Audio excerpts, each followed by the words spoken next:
So, I sold that coffee table on Trade Me, which is a New Zealand marketplace type website, and that was good news. That's great. I look forward to delivering it to the new owner. However, slight hitch.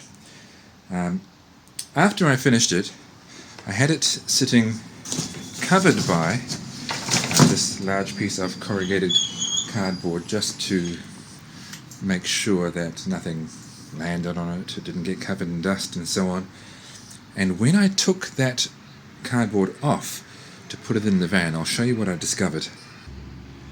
So generally speaking, it looks pretty much as glorious as it did when I finished it, but I said pretty much because I spotted, and I don't know, you can see these on camera, there is a slightly coloured line there, and another couple there, and it's not just on those spots, they reappear over here, so it's something that goes all the way across, which tells me that it's not like a flaw in the finish that I applied. Something's physically happened, and I don't know what, which is a little bit annoying, but obviously something has happened to create lines that go all the way across. Maybe, I don't know, maybe because I did have something not that heavy sitting on there.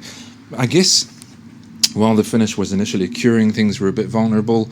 Because I don't know what caused it, I can't really comment too much on it. But, of course, I had to tell the customer. So I sent him a picture of the damage.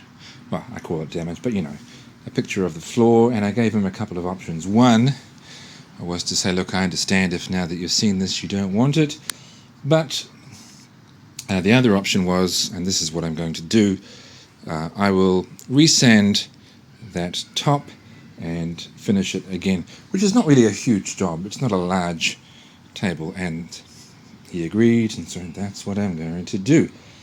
Now, you'll notice what I didn't offer.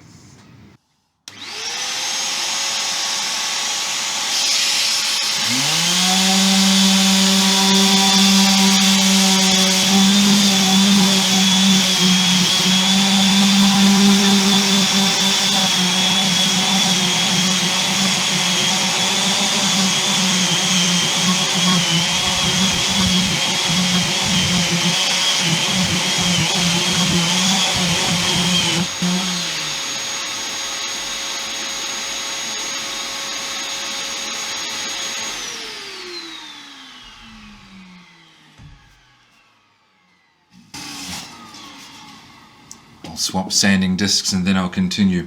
The one thing that I didn't offer was to say, oh look, I'll just take a little bit off the price and then sell it to you as is. I don't know whether the customer would have wanted that or not. Chances are not.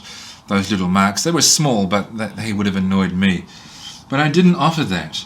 As far as I'm concerned, that would have, well, it wouldn't have been, I mean, not that I'm famous, not that I have a significant reputation, but I'm trying to build my reputation, and I really don't think that would have helped to, number one, I don't know what sort of discount I should have offered. And this isn't about money for me. You know, the cost of the labour that I'm investing to remedy this, you know, it's not huge, but it's greater than any discount I would have offered, because it means that now I'm going to be sending out something that has my name on it, not physically, but has my name attached to it. That's perfect. That's as it should be. I wouldn't want stuff that I'm selling to a customer to be the kind of thing you might find in a second-hand store, unless it was actually second-hand goods. But that's not how you build your brand. You build your brand by, well, I haven't actually built my brand, have I? But one of the things that seems necessary to me to build your brand is that you have to really care about excellence.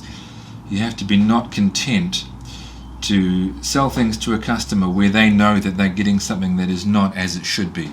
That to me is really unsatisfying, and so I didn't offer that. I don't want that to be what I do, and I don't want that to be the kind of thing that customers receive from me.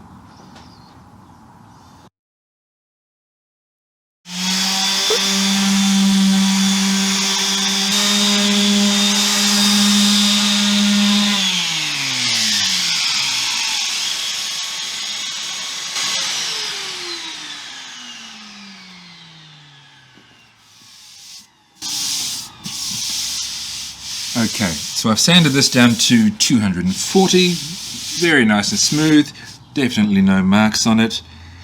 Good, I already feel better about this, but let's go ahead and re-oil it.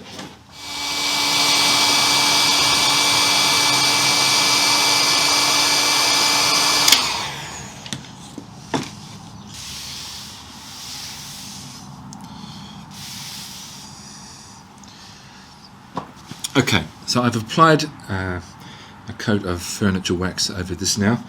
Beeswax based furniture wax, Voodoo Molly, which is the brand that I use. So yeah, a couple of really important values at work here. Number one, if something goes wrong with something that you create for someone, then make it right, and that's obvious. You have to make it right, and this is my opinion, but I think it's right. That's why it's my opinion. Don't try to make it right by compromise, by reducing the quality of what you produce and accepting less for it. Some people will think of valuing your brand in terms of don't sell for too little, know what your stuff is worth. And there's certainly some value to that. That's advice I need to take, because I know that I always sell too cheap because I want to make the sale. Yeah, I wish I didn't do that, but I do it. But the other thing about valuing a brand is don't let lesser quality stuff go out, even if it means accepting a lesser price for it. Because it's not just about transactions. It's about doing your best. It's about producing something that represents your view on quality, your view on effort, your view on how good the world should be. Because it doesn't just apply to furniture making. You know, it's when you do an assignment, you might think, well, it's for a low-level course. It's not that important. But nonetheless, produce the absolute best assignment that you can within the constraints that you're placed in. You know, be as good as you can possibly be at the things that you do. I'm sure that's right. I'm sure that's the way that we should live. Anyway, this is a small token of my efforts towards that end in my own life. So now, this customer will be getting something that is perfect and something that I intended to create in the form in which I intended to create it. I hope he likes it. Alright, until next time.